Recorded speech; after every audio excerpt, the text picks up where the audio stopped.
રાજકોટમાં જંગલેશ્વર ડિમોલેશનમાં વધુ એક બિલનો ઘટસ્ફોટ થયો। નાસ્તા પાણી અને મંડપના બિલ બાદ વિડીયોગ્રાફી બિલની પણ બબાલ થઈ। વિડીયોગ્રાફી કરવા પાછળ મનપાએ પણ લાખો રૂપિયાનું આંધણ કર્યું તેવી સૂત્રો તરફથી માહિતી। 20 લાખથી વધુનું બિલ માત્ર વિડીયોગ્રાફી માટે મુકાયાની ચર્ચા કરવામાં આવી। પોલીસ પાસે સરકારી ડ્રોન હોવા છતાં ખાનગી ડ્રોન અને વિડીયોગ્રાફી કરાવવામાં આવી। 3 દિવસ માટે ડ્રોન ઉડાવ્યું અને વિડીયોગ્રાફી કરાવ્યાની ચર્ચા છે। વિડીયોગ્રાફી મુદ્દે સોમવારે સાંસ્કૃતિક વિભાગ માહિતી આપશે।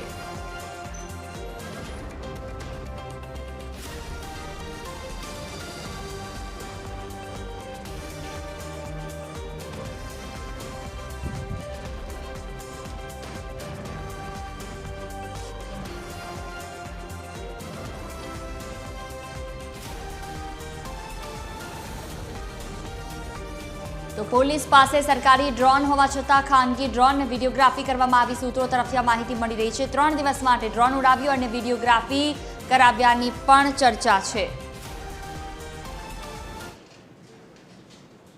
વધુ માહિતી સાથે સંવાદદાતા રવિ મોટવાણી જોડાયા છે રાજકોટથી। જી રવિ, અત્યાર સુધી જે અલગ અલગ બિલો સામે આવ્યા, જેમાં ખાવા પીવાના બિલો હતા, અન્ય બિલ હતા, હવે વિડીયોગ્રાફીમાં પણ કહી શકાય કે અત્યાર સુધીનું જે કૌભાંડ છે તે સામે આવ્યું। કેટલા રૂપિયાનું કૌભાંડ તેમાં થયું હતું, શું વિગતો? જી જુહી, જરૂરથી જણાવી દો, રાજકોટના જંગલેશ્વરમાં જે ડિમોલેશન થયું હતું, આ ડિમોલેશન તો પૂરું થઈ ગયું, પરંતુ તેના બિલોએ વિવાદ સર્જ્યો છે। વાત કરીએ જંગલેશ્વરના ડિમોલેશનની બિલની, તો પહેલાં તો આ 27 લાખનું જે નાસ્તાનું બિલ આવ્યું તેણે ચર્ચા જગાવી હતી। ત્યારબાદ આ મંડપ સર્વિસનું 6,70,000નું બિલ, ત્યારબાદ પાણીનું 12,40,000નું બિલ। હજી એ વિવાદ સમ્યા નથી, ત્યાં નવો એક વિવાદ સામે આવ્યો છે।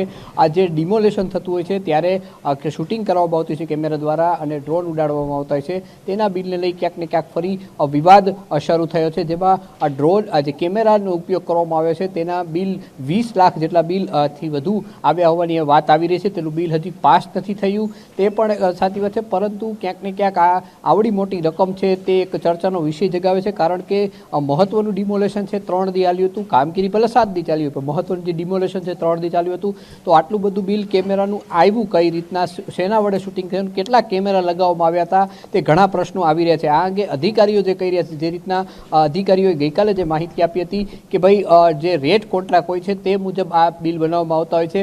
જેમ પાણીની બોટલના 3 ને 40ના 8 રૂપિયા લગાવવામાં આવે, તેમ કેમેરાના પણ 2023માં જે કરાર થયા છે તે મુજબ બિલ લગાવવામાં આવે છે। આમ ખરેખર મહાનગરપાલિકા જ્યારે જે લોકોના પૈસા તેની પાસે ટેક્સ ન હોય તેમાંથી ચૂકવણી કરતી હોય છે, તો એવા નિયમો પણ હળવા રાખવા જોઈએ કે આ ભવિષ્યમાં કોઈ પણ વસ્તુના ભાવ વધઘટ થાય તો તેની સામે તેને ફ્લેક્સિબલ આવા કોન્ટ્રાક્ટ કરવા જોઈએ કે જ્યારે ભાવ વસ્તુના ઘટે તો ત્યારે ભાવ વસ્તુના ઘટવા જોઈએ।